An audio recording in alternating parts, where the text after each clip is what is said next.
Aggiornamento di calciomercato Inter, perché il mercato in realtà non si chiude mai, tant'è che l'Inter ha appena concluso la cessione di un attaccante a mercato chiuso, nel senso che il mercato italiano, lo sappiamo, si è chiuso lo scorso 30 agosto, non è più possibile fare acquisti, ma è possibile fare delle cessioni, come nel caso di Eddie Salcedo, uno degli esuberi di questa rosa, di quei giocatori che sono rimasti in rosa contrariamente alla volontà dell'Inter, che avrebbe voluto disfarsene già da qualche tempo, e Eddie Salcedo nelle scorse ore è stato ceduto in Grecia all'Ofi Creta. Grecia dove il mercato si è concluso proprio ieri e Eddie Salcedo è stato ceduto proprio nelle ultimissime ore, tra l'altro con un colpo di scena, devo dire, perché l'Inter non puntava più sul giocatore, lo sapevamo già da diverso tempo, era in scadenza di contratto nel 2025, quindi si sarebbe perso al massimo, al più tardi, a parametro zero al termine di questa stagione, e allora erano trapelate le indiscrezioni anche nelle ultime ore, secondo cui sarebbe stato ceduto gratuitamente, mantenendo però una percentuale sulla futura rivendita del giocatore. Cioè,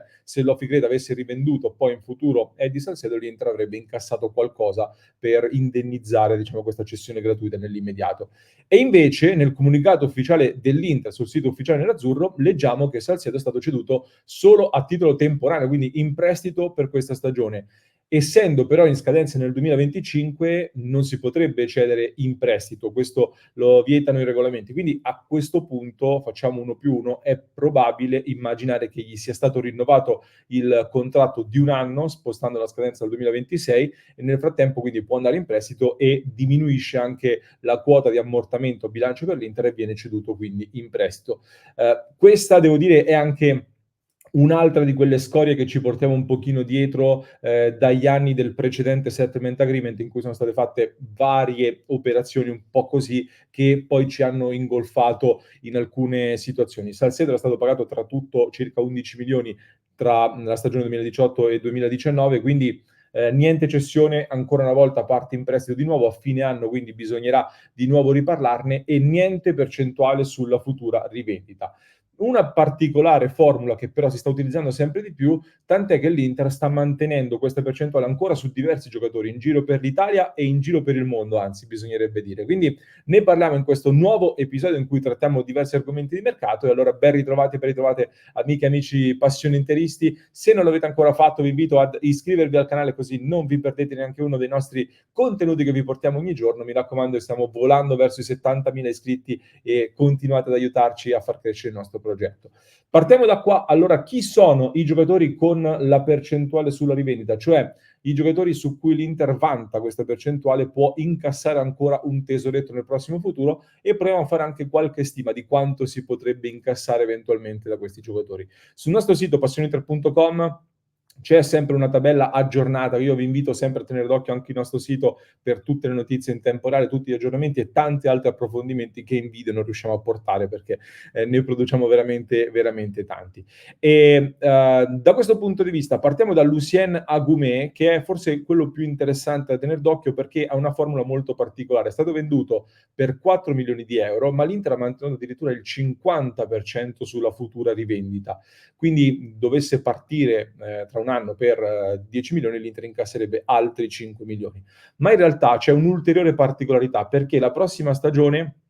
l'Inter, cioè il Siviglia, potrà abbassare la percentuale al 10% pagando circa ulteriori 4 milioni all'Inter. Cioè, se il Siviglia paga 4 milioni all'Inter, la percentuale si abbasserà dal 50% al 10%. Quindi l'Inter si troverebbe ad incassare 4 milioni, li ha già incassati, 4 milioni tra un anno, e poi se il Siviglia lo rivenderà, che ne so, a 20 milioni, mettiamo che esplode Agumé e lo vendono a 20 milioni, l'Inter incassa altri 2 milioni da questa cessione. Quindi è una formula molto particolare. Gaetano Ristanio, altro nome da tenere d'occhio.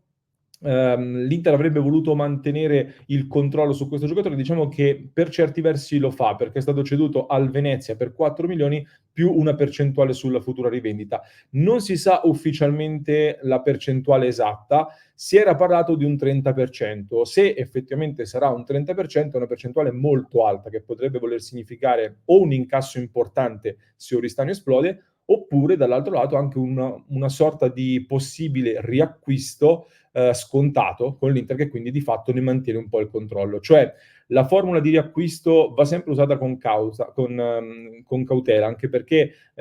in teoria per i conti UEFA se c'è l'opzione di riacquisto la plusvalenza non la puoi mettere subito a bilancio. Invece con questa modalità qua, l'Inter magari tra un anno può andare a riacquistare Oristagno e chiaramente gli viene scontato il 30% della rivendita, perché si dovrebbe ridare dei soldi da solo. Quindi è un modo anche per aggirare questa cosa, della, plusvalenza. Chiaro che dipende da quanta percentuale hai messo in questo accordo. Non sappiamo la percentuale nemmeno per Zanotti e anche qua potrebbe essere un'operazione simile, un modo per mantenere il controllo di questo giocatore che è stato ceduto per 2,5 milioni al Lugano è una cifra comunque importante che ha incassato l'Inter. È un giocatore che però in Svizzera sta facendo bene, si sta valorizzando e in tanti ne hanno preannunciato o almeno sperano in un percorso alla Di Marco, che in Svizzera è stato sfortunato, poi in Italia è riuscito a consacrarsi e tornare all'Inter. Vediamo come andrà questa stagione per Zanotti, comunque l'Inter si è cautelata. Se non lo riacquista, comunque avrà la possibilità di incassare qualcosina da un giocatore che può aumentare il suo valore da 2,5 milioni, magari riesce a portarlo anche a un 8-10 milioni e l'Inter qualcosina comunque andrà ad incassare. Facundo Colidio è un classe 2000, è stato venduto per 4,5 milioni e qui la percentuale sulla futura rivendita lo stesso non la sappiamo in maniera ufficiale, ma si parla di circa un 15%, dovrebbe essere, e essendo costato 4,5 milioni, in Argentina però River Plate sta già facendo vedere delle cose interessanti, ha 24 anni, magari una valorizzazione fino a 8-10 milioni potrebbe averla e in quel caso quindi andrebbe a fruttare un milioncino e anche qualcosa in più nelle casse dell'Inter che male non farebbero. Valentino Lazaro invece è una situazione un pochino più complessa perché comunque ha 28 anni, se non ricordo male, è stato venduto al Torino un anno fa per 3,4 milioni, l'Inter ha una piccola percentuale sulla rivendita, dovrebbe essere attorno al 10% questa. E Lazaro sta diventando un giocatore importante per il Torino, per il momento non vedo l'orizzonte delle cessioni, mi sembra un giocatore che comunque su cui fanno affidamento, per cui è difficile ipotizzare qua una cessione e quindi un incasso per l'Inter. Discorso abbastanza simile per Darian Males, che all'Inter frutterà un eventuale 20% su una futura rivendita, si trova allo Young Boys, era stato pagato 2 milioni l'anno scorso e avremo modo anche di affrontarlo tra l'altro in Champions League, quindi avremo modo da vicino di saggiare un po' la sua crescita. L'ultimo nome invece molto particolare è quello di Gabigol. Non so se qualcuno se lo ricordava, secondo me non molti se lo ricordano, ma l'Inter ha ancora la possibilità di incassare qualcosa da Gabigol perché è stato ceduto con una percentuale del 10% sulla futura rivendita. Il grande problema qua è che Gabigol ha avuto vari problemi anche extracampo, era esploso letteralmente al Flamengo, quindi si poteva anche pensare di incassare una cifra importante da questa cessione, però ha avuto vari problemi extracampo e soprattutto si sta avvicinando sempre più alla scadenza naturale del contratto, quindi è probabile che cambi la squadra a parametro zero al termine di questo anno solare e quindi l'Inter non incasserebbe nulla. Però, come detto, dagli altri ci sono secondo me delle possibilità quantomeno o di incassare un altro tesoretto nelle prossime sessioni di mercato oppure di poter riprendere qualcuno dei nostri mantenendone un po' in parte il controllo con, come detto, una sorta di sconto nel riacquisto. Vedremo poi se nelle prossime ore si riusciranno a piazzare anche l'ultimo esubero o addirittura gli ultimi due esuberi di questa Inter. Uno è molto difficile, mi riferisco a Correa, più probabile eventualmente Ionut Radu, anche se ecco,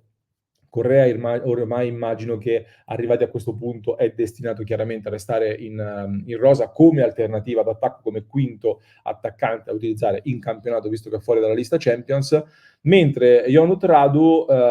evidentemente non vedrà il campo. L'Inter ha già tre portieri, l'Inter ha provato a piazzarlo in ogni modo, ha rifiutato delle proposte, altre trattative sembravano ad un passo dalla chiusura, poi sono tramontate per vari motivi. C'è tempo fino alla sera del 13 settembre per trasferire Radu in Serbia, ma lo vedo un po' difficile, oppure ecco magari più probabilmente in Turchia, un mercato che rimane aperto ancora per poco più di 24 ore. È una pista da tenere d'occhio perché i club turchi in queste ore sono in grande fermento, stanno piazzando vari acquisti anche in poche ore e quindi chissà che magari non possa aprirsi l'ipotesi Turchia per Radu. Se invece non si farà niente, se ne riparlerà a gennaio, perché poi sono rimasti solo dei mercati molto minori come ipotesi ancora aperte e la vedo difficile. Riuscire a piazzarlo in Turchia magari comunque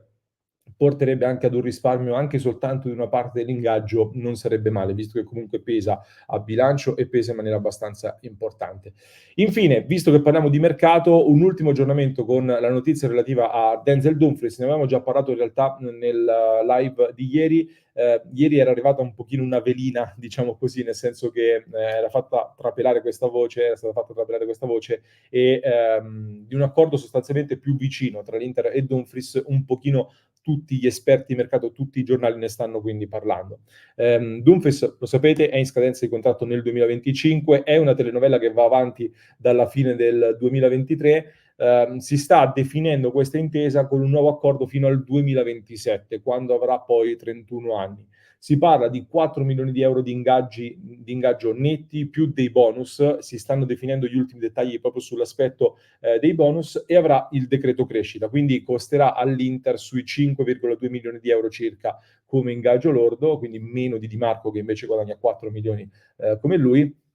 e anche qua si abbasserà ulteriormente la quota di ammortamento. Come vi dicevo poi nel contenuto di ieri e oggi lo stanno confermando un pochino tutti, non dovrebbe esserci la clausola rescissoria nel contratto. Pare che l'entourage del giocatore avesse provato ad inserire una clausola rescissoria, tra l'altro ottenendo una cifra molto bassa, tra i 15 e i 20 milioni di euro, si era detto e si era parlato. In pratica che stavano cercando di fare? Intanto di prendersi un ingaggio più alto e poi però allo stesso tempo tenersi sempre aperta la possibilità di andare in Premier League, che sembra essere un obiettivo di Dumfries in un prossimo futuro. Come dicevo la settimana scorsa, però, io mi metto nei panni dell'Inter, faccio un po' la voce grossa, nel senso, se ti accetto una clausola rescissoria bassa, allora sull'ingaggio questa cosa te la faccio scontare un pochettino, cioè ti faccio un ingaggio un po' più basso. Non è che puoi guadagnarci solo il giocatore che si fa aumentare l'ingaggio e in più può andarsene comodamente ad una cifra vantaggiosa per lui. Deve guadagnarci anche l'Inter, chiaramente. L'Inter tiene il punto, rinnova di fatto alle sue condizioni, se tutto sarà confermato, e vi chiedo anche un po' un vostro parere, una vostra opinione, visto che questo rinnovo ha fatto molto discutere in queste settimane, quindi vi chiedo che ne pensate voi di questo rinnovo a queste condizioni. È una cifra comunque importante, è in linea con i titolari comunque della rosa dell'Inter, quindi adesso dico io sta a Dumfries poi sbloccarsi e riprendersi anche il posto titolare che di fatto Darmian gli ha soffiato fin qui. E per quanto comunque io continui a ribadire che Darmian è un giocatore molto affidabile, è un giocatore che favorisce gli inserimenti dei terzi come Pavard e Bissek, quindi è molto utile secondo me questo Darmian all'Inter, però ecco, deve essere Dumfries il titolare dell'Inter se vogliamo alzare l'asticella, almeno secondo me. È vero che Dumfries ti dà delle limitazioni nella costruzione, è vero che è un giocatore discontinuo, però ecco, il vero Dumfries è un giocatore di spessore internazionale che ti dà un valore aggiunto in termini di fisicità che può essere molto utile per un Inter che costruisce soprattutto a sinistra e conclude spesso con i quinti e i terzi a destra che si inseriscono, però ecco appunto deve essere il vero Dumfries, non quello che ogni anno ha avuto dei periodi di appannamento e che nella parte finale della scorsa stagione e in questo inizio di stagione ha perso il posto in favore di Darmian. Fatemi sapere la vostra nei commenti, vi aspetto su passioneinter.club, ci sarà un appuntamento speciale questo giovedì alle ore 21:30, se ci state seguendo giovedì 12 settembre vi aspetto nel club per un appuntamento molto speciale con un ospite che interverrà live nel nostro club. Vi lascio con un altro approfondimento che trovate in descrizione per chi ci ascolta in podcast, mentre per chi ci segue su YouTube vi basta cliccare qui.